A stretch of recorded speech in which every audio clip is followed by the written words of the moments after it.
qual que você imagina que seja a relação da boca com o coração e o cérebro? Será que tem...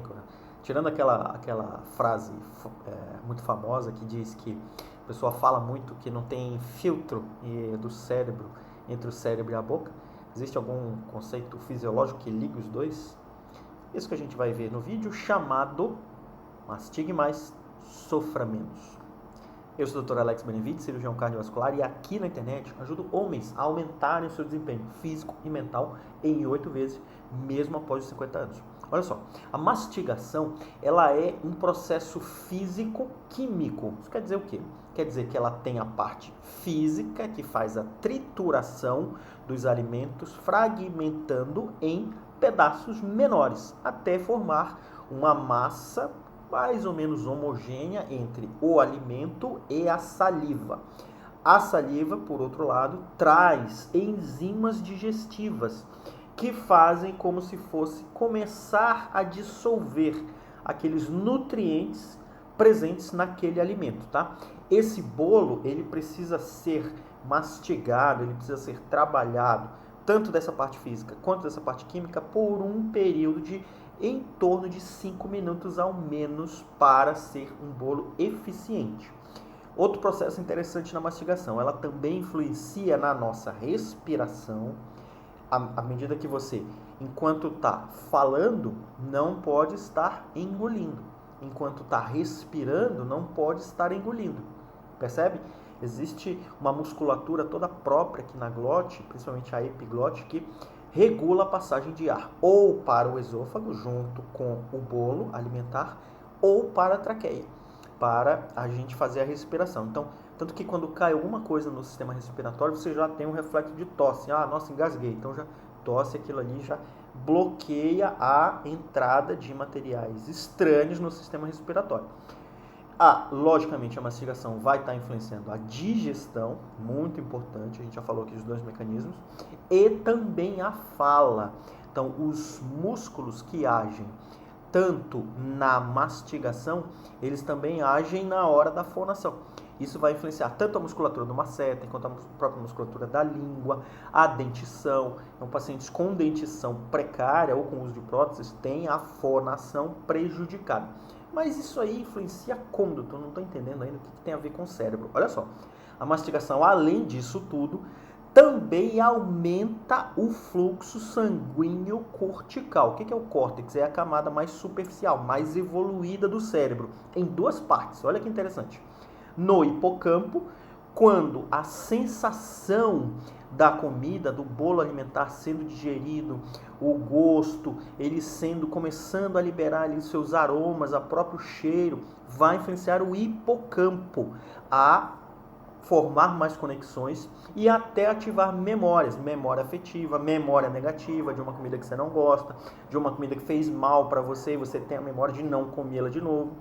Também ativa a zona pré-frontal, a zona cortical pré-frontal, depois ali do giro frontal, do giro frontal. O que isso vai gerar? Vai gerar você ter estímulos de planejamento, de movimentos conscientes. Então, o que vai formar? À medida que você está mastigando, vai estimular o hipocampo e a córtex pré-frontal. Nesses 2 mecanismos vão estar ativadas vias diferentes. Vias de memória, vias de defesa e vias de ataque. Vias de cognição, de planejamento, de alerta, que são próprias do giro pré-frontal, ok? Então veja só como mastigação ela já começa a produzir efeitos, tanto de resgate de memórias para você ter uma defesa, quanto de ataque para você ir atrás de mais alimento e sobreviver. Então isso é muito interessante. Outro fator importante aqui da mastigação, ela vai influenciar tanto na quantidade da nossa flora oral, à medida que você mastiga, tem uma mastigação efetiva, você consegue fazer com que a saliva dissolva todo aquele alimento que é para ser dissolvido ali, que é para ser digerido na boca, as enzimas começam a agir ali, e aquele bolo homogeneizado entre os fragmentos da comida e as enzimas passem para o estômago e daí em diante para o intestino delgado e o intestino grosso. Então, isso vai influenciar também na quantidade de bactérias do estômago, do esôfago, do intestino delgado e principalmente lá no final no intestino grosso. Então, tudo isso a mastigação vai influenciar também na quantidade de bactérias e na qualidade da distribuição da sua flora. O que pode acontecer? Se você tem uma mastigação ruim, fragmentos grandes podem acabar descendo pelo esôfago, chegando até o estômago, e aí proliferar, propiciar um crescimento bacteriano anômalo, principalmente lá no cólon. Isso vai gerar uma inflamação no seu intestino. Essa inflamação vai ser propagada em toda a mucosa do intestino grosso, vai virar uma inflamação que vai ser absorvida pelos vasos intestinais e se torna um padrão inflamatório sistêmico que vai gerar inflamação, tanto no sistema cardiovascular quanto no sistema neurovascular, cerebrovascular. Então, percebe como está tudo interligado ali, não adianta você, tô mastigando, tô com pressa, tô comendo rápido aqui, não vou nem mastigar direito, já vou engolir tudo, que é para absorver melhor. Seu processo de digestão vai estar comprometido desde o início, vai estar comprometendo lá no final e vai gerar um padrão inflamatório em todo o organismo. No estômago, se você chega com fragmentos grandes, você vai impedir a absorção de vitamina B12. Isso vai gerar o quê? Piora em das matérias-primas que vai ser usada para a formação de sangue. Então, a absorção da vitamina B12 no estômago vai gerar anemia. Olha só. No intestino, você vai gerar uma má absorção de todos os outros nutrientes. Carboidratos, glicose, proteínas. Tudo isso vai gerar um quadro de desnutrição subaguda ou crônica a médio ou a longo prazo, que vai se perpetuar em um quadro de má absorção, desabsortiva, a gente chama uma síndrome desabsortiva da mucosa intestinal. A mucosa não está conseguindo pegar aqueles alimentos porque eles não chegam preparados ali. O que ela vai fazer? Ela vai tentar dilatar mais, ela vai tentar dar mais vazão para aquele alimento entre e você não fica sem energia. Mas aquela não é uma absorção adequada, então vai gerar um padrão inflamatório nessa mucosa. Tá? Principalmente quando a gente tem déficit de fibras na dieta.